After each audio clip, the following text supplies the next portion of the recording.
네, 안녕하세요. 땅짓고 유일한 B급 감성 장기용 기자입니다. 오늘도 여러분들과 함께 집설 시작해 보도록 하겠습니다. 지난번 영상에 악플이 네. 엄청 많던데요? 악플이 아니라 관심으로 저는 생각을 하고 있고, 별내, 판교, 무슨 소리인지 모르겠다. 제가 말씀드린 거는 이제 철도가 그만큼 이제 중요하게 작용을 하고 있고, 아주 먼 미래에 그렇게 될 수 있다. 그리고 이거는 박합수 우리 KB 부동산 수석 전문위원회 자문을 얻어서 제가 말씀드린 거기 때문에, 박합수 위원 잘못. 잘못은 아니고 이제, 일단 오늘의 키워드부터 먼저 말씀을 드리면은 김부선 그리고 18원 후원금 초선이제로 말씀을 드려보면 좋을 것 같습니다. 지금 오늘 키워드가 약간 정치 이야기를 하려나 이렇게 생각하실 수 있는데 그건 아니고, 일단 이번 주 집값 동향부터 살짝 보고 가면 좋을 것 같아요.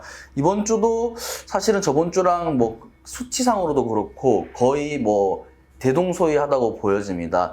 서울 같은 경우에는 지금 매매가가 0.1% 정도 올랐는데요. 일반 아파트는 한 0.7%, 재건축이 오히려 이제 좀 기대감을 가지면서 많이 좀 오르고 있는 추세입니다. 저번 주에도 말씀드렸다시피 토지 거래 허가제 이런 것들이 지금 도입되고 있는데, 목동이나 압구정 분들은 그런 거를 악재로 보는 게 아니라 오히려 호재로 보고 있다. 왜냐하면은 거래가 묶이면은 오히려 재건축을 허용하기 더 좋은 환경이 만들어지는 거 아니냐, 이렇게 생각을 하고 있기 때문에 오히려 그런 것들이 호재로 받아들여지고 있다. 물론 가격은 반영이 안 되겠지만 재건축 이후를 생각하면은 엄청 기대감이 높은 건 사실이죠. 그리고 인천, 경기도도 한 0.06%, 그리고 신도시들이 1, 2기 신도시들이 한 0.03% 정도 오르고 있고, 지역별로 살펴봐도 저번 주에도 제가 말씀드렸다시피 이번 주에도 도봉, 노원, 금천, 관악 이런 순으로 서울 매매 가격 상승이 이뤄졌고요.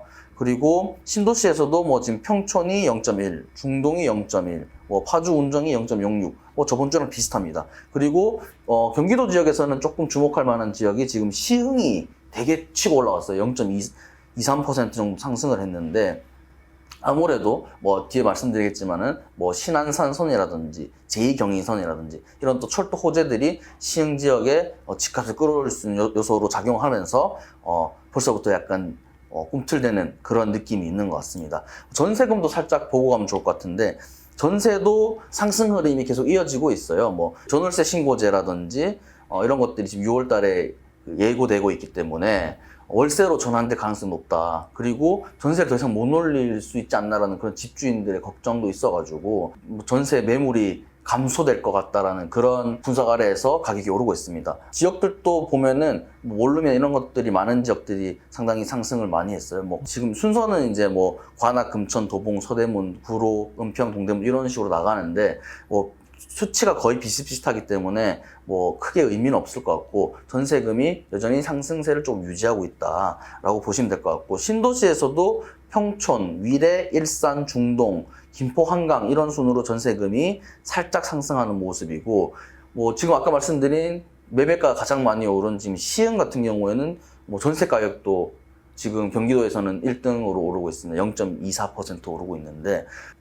조금 상승을 하고 있지만은 약간 관망세에 가까운 상승이기 때문에 조금 지켜보는 추이가 많은 것 같습니다. 중요한 게 집값이 지금 단기적으로 오르냐 내리냐 이런 것보다도 더 중요한 게 발표가 하나 됐잖아요. 제4차 국가철도망 구축 계획이 공청회를 열고 첫 번째 이제 초안이 나왔는데 6월 달에 확정이 되거든요. 이 발표를 두고 지금 상당히 만세를 부르는 지역도 있고 불만을 가진 지역도 있습니다. 김부선 아닌가요? 네네, 그렇죠. 김부선 하니까 지금 요즘에 김부선 씨가 또 이재명 씨랑 소송을 하고 있어요. 김부선 씨니까 그 기사만 지금 철도 김부선도 상당히 이슈가 되고 있습니다. 특히 김포시 분들이 완전 화가 나가지고, 어떻게 김부선이냐, 우리는 김하선을 원했다. 이게 연예인 김하선을 원한 게 아니라 김포와 이제 강남 그리고 하남을 연결하는 김하선을 뚫어달라고 했는데 왜 김부선을 줬냐, 이런지 말씀들을 하고 있어요. 그래서 18원 후원금 주겠다 그러면서 박상현 의원이라든지 김주영 의원, 그리고 서구에 인천 서구에 신동근 의원이라든지 이런 사람들한테 이제 18원 후원금 보내고 있는데, 검단신도시. 네, 검단신도시. 지금 검단시도 제일 문제예요. 검단신도시가 지금 입주를 좀 어느 정도 시작을 하고 있고. 아예 없지 않나, 철도가? 없죠. 그러니까 지금 버스 타고 그 김포 골드라인이죠. 우리 또 땅지 고고에서도 취재를 갔었고 저도 기사를 썼었는데 거기 타면은 죽거든요. 진짜 임산부들이 생명의 위협을 느낀대요. 왜냐면 막 쫑길 때까지 밀어내니까 그 표준어가 잘 모르겠는데 낑길 때까지 임산부들이 뭐 임산부석까지 갈 수가 없어요. 왜냐면 사람들이 워낙 가득 차 있기 때문에 진짜 배를 이렇게 보호를 해도 막 너무 밀치니까 생명의 위협을 느낀다고 합니다. 저 진짜 그 사연 저 메일로 제보받고 저 진짜 눈물이 나더라고요. 정하영 시장도 그때 그 김포 골드라인 타보고 이건 문제가 있다, 대책 마련하겠다 이랬는데 그 4차 국가철도망에서 김포 시민들이 바랬던 뭐 GTX-D는 당연히 안 됐고요. 뭐 예산이 너무 크다, 뭐 이게 이유라고 하는데 일단 안 됐고 5호선 연장을 해주면은 좀 그게 분산되지 않겠냐. 그 5호선 라인이 보면은 지금 말씀하신 검단 신도시라든지 이런 쪽 지역으로 지나가게 해서 지금 분산을 시키자 이렇게 지금 주장을 했는데 안 됐어요. 근데 문제가 검단 신도시가 지금 입주가 완료된 지구가 아니거든요. 지금 내년부터 시작해가지고 북쪽 지역은 지금 아직도 뭐 택지 개발하고 있어요. 그럼 거기까지 입주를 하게 되면은 엄청나게 인구가 더 불어나는 건데 지금 기사를 쓰면 제가 확인해 보니까 고양이라든지 의정부 그리고 하남, 과천 뭐 이런 서울이랑 붙어 있는 도시들은 서울 중심지로 가는 노선들이 하나씩 뭐 하나 이상씩 다 있어요. 특히 없는 지역들은 뭐 GTX가 또 뚫리고 있고. 근데 김포시만 없어요. 그러니까 김포 시민들은 우리가 무슨 죄냐. 그래서 지금 뭐 지역구 의원분들이 다 공교롭게도 초선분들인 거예요.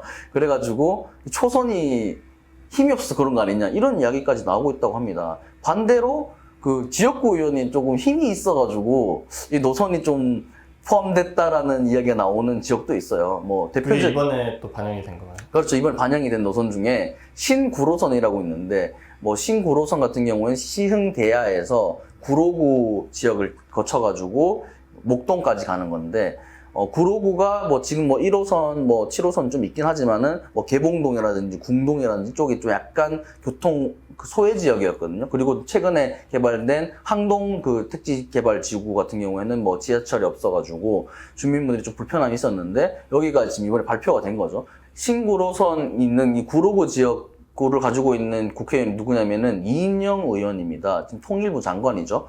이인영 의원 같은 경우에는 뭐 원내 대표도 했었고, 뭐 상당히 당내에서 입지가 탄탄하죠. 뭐 흔히 말하는 386 세대 중에 한 사람이고, 그러다 보니까 이 신구로선은 사실은 뭐 김포 5호선 연장보다 사실 뭐 필요성이라든지, 그럼 물론 뭐 신구로선이 필요 없다는 건 아닙니다. 물론 그 지역에서는 되게 필요한 노선들이었죠. 근데 수도권 전체를 봤을 때 수도권 전체를 봤을 때 과연 뭐 5호선 연장을 안 해주고 여기를 해줘야 될 만한 그런 정도의 시급함이나 다급함이 있었나 라는 생각이 든다는 게 지금 전문가분들의 의견인 거죠. 현직 장관이면서 당내에서 입지 탄탄한 이인영 의원이 힘을 쓴 신구로선은 들어가고 초선 의원들은 나가리 된 거 아니냐 뭐 이런 말씀들이 나온다고 하더라고요. 근데 본인 쓴 기사에 신구로선 대박이라고 돼 있는데요, 제목이?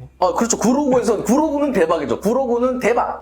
저 신구로선, 저도 신구로선을 지지하는 사람 중에 한 명이긴 하지만, 이제 전체적인 국토 계획 내에서 노선을 짜게 되잖아요. 그러면서 봤을 때 김포분들은 조금 억울할 수 있겠다라는 그런 마음이 드는 거죠.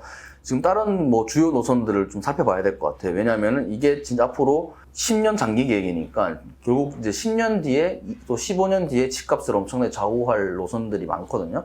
주목할 지역으로 신사동, 압구정 일대를 꼽고 싶습니다. 뭐 사실 이게 너무 뻔한 거라 가지고 뭐 네가 뭐 조금 더 뭐 달라지냐 또 이런 댓글 달릴 수도 있을 것 같은데 위례 삼동선이라고 위례 신사선이 광주 삼동까지 연결이 되잖아요.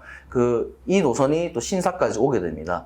그리고 제일 중요한 노선이죠. 신분당선이 강남역까지 정차하는데 이게 일단 1차적으로 신사를 거쳐가지고 용산까지 연결되고요. 이번 4차 국가철도망 계획에는 어디까지 발표됐냐면 이게 서울 중심 그 업무지구를 지나가지고 고양시 삼송까지 연결되는 그 은평구랑 다 지나가는 거죠. 그래서 그 수도권 그 주요 지역의 남북을 연결하는 그 척추 같은 그런 노선이 됩니다. 뭐 실제로 모양도 약간 척추가 생겼어요.